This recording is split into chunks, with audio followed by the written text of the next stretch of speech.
Yeah, we all know the rules don't make sense. They're enforced rather arbitrarily. They can ban you, claim you did something, and you have no way to prove it. What are you going to do? What is Paul Joseph Watson going to do? Sue Facebook? Maybe. But here's the thing. Facebook says Paul Joseph Watson is dangerous. That's an opinion. So can he sue them? I don't know. So this is an article for Human Events written by Paul Joseph Watson about his being banned. And of course, imagine my shock, he says. But I do want to make one important point as we move forward. Count Dankula was banned by Discord. Discord said it was because he was making threats or something like that. That's a statement of fact. So they ban him, then everyone sees the statement and they just believe it. We're at a point now where accusations are made against you without proof, and how do you fight back against these things? It's very, very challenging. I really doubt Dankula threatened anybody or incited hate or violence against anybody, but they're going to claim it without evidence, and everyone just accepts it as fact. It's really funny. When it comes to James O'Keefe, Twitter employees on camera saying, we ban people with MAGA and Trump in their profiles. What does the left say? What does media say? No, it's selectively edited. You can't believe it. But then Motherboard runs a story from one anonymous Twitter employee, and it's a fact and reposted everywhere. That's how the game is played.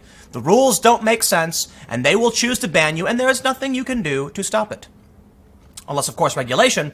Unfortunately for you conservative types, too many of you don't want the regulation, even when Human Events writes and says the government cannot constrain speech. It only ratchets in one direction, meaning they can guarantee you speech, but they can't take it away.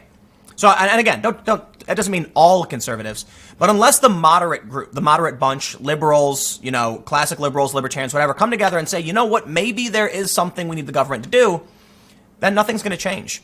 And I think it's funny, because I clearly come from a position where I believe we do need government regulation. I'm an environmentalist. I campaigned and I helped fundraise for environmental organizations, even Greenpeace. I quit because I think these companies are kind of dirty, but ultimately, I think we need a referee to be like, here are the limits. We come together as a collective and say some things you just can't do. But this is a really long piece from Paul, so I'm not going to read through everything. I'm going to address probably just parts in the beginning, and we'll go through it, and I'll put a link to this in the description below, because I mostly want to make a point about proof, and I want to kind of touch on this idea of the expansion of the oligopoly, the unelectable, fascistic, authoritarian tech monopolies that are ruling over our lives. So Paul starts by saying, last week I was permanently banned by Facebook for being a, quote, dangerous person. I found out about it not through Facebook, which failed to even send me a single email, but through media reports. They put me in the same category as Louis Farrakhan, a man who compared, I'm not even going to read what Louis Farrakhan did. You know what he did. And I'm not going to repeat what he said. The Instagram, owned by Facebook, ban was even funnier, given my page consisted mainly of selfies and videos of myself and my girlfriend feeding ducks. Super dangerous. It was a PR stunt.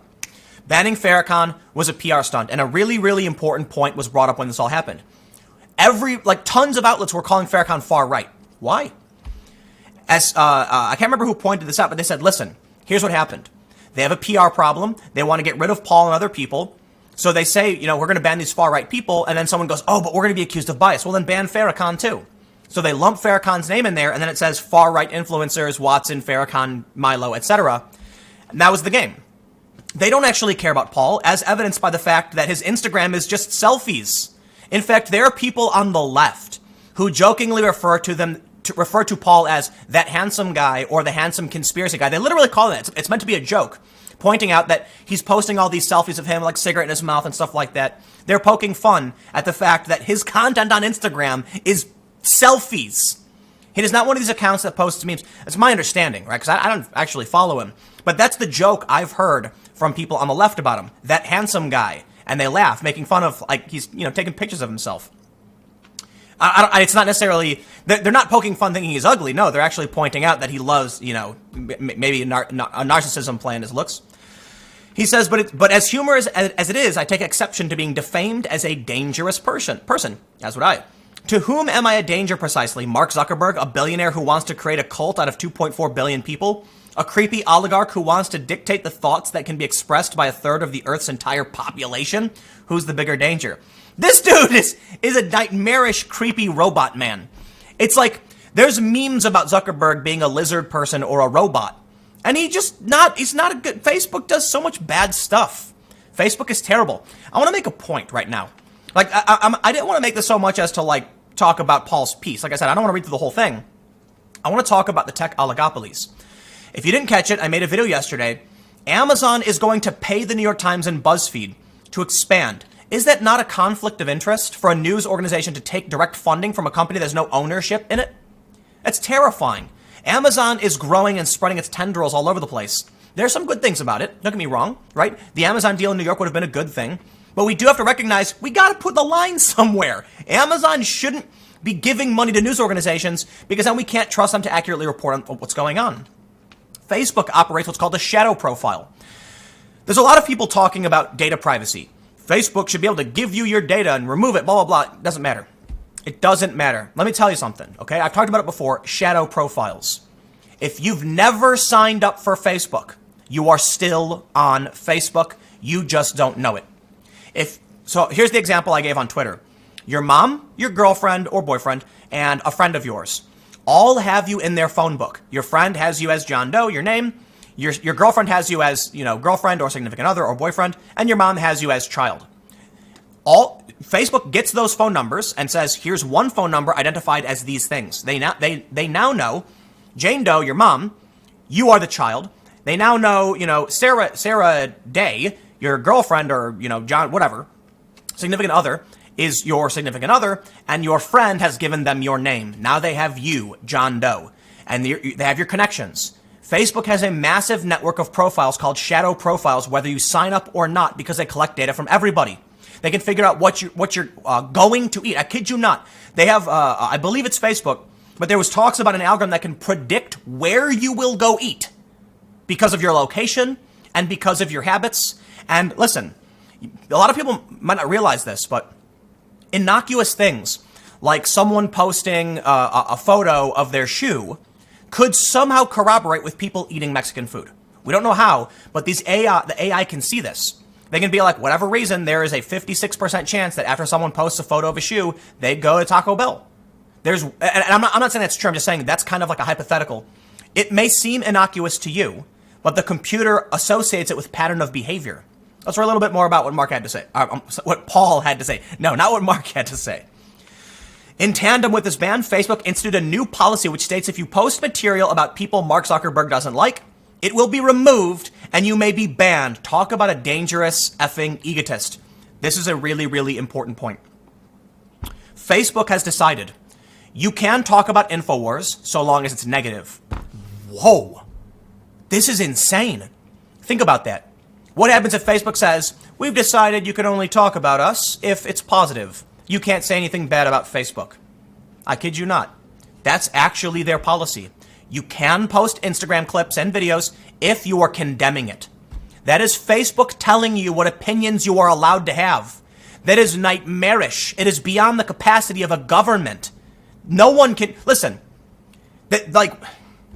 God bless the First Amendment, but seriously, where does it stop? Are we going to accept that Mark Zuckerberg is going to tell you what you can talk positively about? I can say whatever the hell I want. Oh, but it's a private platform, they argue, and that's the danger of the massive tech monopoly. What if your opinion was that Donald Trump is a bad guy? And what if Mark Zuckerberg says, nope, we don't want none of that? What if the next president, worse than Trump, says, we're going to give you immunity and we're going to give you all the protections and we're going to lobby in favor of you? So Facebook says, you can no longer speak negatively about the politicians I like. But it's a private platform. No, we need to draw a line now. Paul Joseph Watson is not a dangerous person. He says CNN also labeled me an extremist, which I also take exception with. I refuse to be defamed as an extremist. At the very least, the real criticisms of someone like Paul Joseph Watson is he's aggressive, offensive, and a dick. That's an honest criticism. I'm not saying you see him that way. I'm saying if someone wanted to look at his content, they could say, I think he's wrong, and I think he's mean. Okay, let's have a conversation about why or why not he shouldn't be mean. But to put him in the same camp as people who are, committing these crazy acts is ridiculous. He's a guy in YouTube, and he worked for Alex Jones, and Alex Jones talked about third-dimensional aliens. Well, I don't know if he worked for him, but, he's the editor at InfoWars, so whatever. Alex Jones talks about crazy nonsense. And here's the thing. when you see Alex Jones on Joe Rogan, you realize just how ridiculous it is that they banned him. Sure, I believe there are things that Alex Jones has said or done that are dangerous, not in the sense that they cause violence, but that they might propagate dangerous ideas that result in self-harm. But the issue comes down to there is actual threat of physical violence and danger that could actually harm somebody, and there is my opinion about what I think is bad for society. Unfortunately, I'm not the arbiter of truth, and just because I think an idea or opinion is bad doesn't give me the authority to tell someone what they can or can't say. Thus, I err on the side of free speech. Because I am not an egotist, because I don't think I'm smarter than you or anyone else, I think it's better that we let people express their ideas so long as they don't incite to violence. Even though I think Paul has some ideas that may be dangerous overall for society. Does that mean I'm right? It doesn't. It just means I think that. And it means you might disagree with me. And we'll carry on. And I will hear what Paul has to say, and I will say if I agree or disagree with him. In fact, when Paul was doing the videos about Sweden, and I went to Sweden to cover Sweden, I disagreed with him. That was the point of the trip. I said, I was just in Malmö a few months ago. It's fine. I went to Sweden, and I said, they have an increase in crime. It's not as bad as a lot of people are saying. But here's the thing. Paul had me on, interviewed me about it, and then said, okay. That doesn't sound extreme to me. He disagreed with me. We talked about it, and that was it. What? The reality is, they get rid of someone like Jones so that you can't see what he actually talks about. He goes on Rogan, and then everyone kind of realizes this Jones guy is kind of just a kooky entertainer who believes really weird things about animal hybrids and cellular mutation from towers, and just like, then you realize, oh, this guy isn't really that dangerous at all. His ideas are kind of just silly, and he makes you laugh. Some people believe him. But who has the right to police ideas? Certainly not Facebook, but they're doing it anyway. Certainly not YouTube or Twitter. More importantly, what's particularly terrifying about the whole issue is how, I'm going to get to this, is how it was just a collective reaction of Silicon Valley to purge someone. It's beyond a monopoly. They've each monopolized key sectors of the commons, and now they are concerting their efforts to restrict you access to life. They ban books. They ban movies. They ban people. And Facebook tells you, don't worry, you can still talk about this if you condemn it. That's bending the knee. You're allowed to have only the opinion we tell you. Screw you. You know what, man? I will resist these massive tech monopolies as long as I can. And at the end of it all, I'm going to go and live up in the mountains, chill, kick back, forage for my own food, hunt, just live off the land and just get away from all of the crazy, nonsensical insanity. But I do want to point out the hilarity of the Thanos meme. Yes, well used, the snapping of Paul. I think, so I will give a shout out to Human Events because they've had some pretty good articles up, and I'll put the link in the description below, and whatever, I'm done. I've got a couple more videos coming up in a few minutes. I will see you shortly.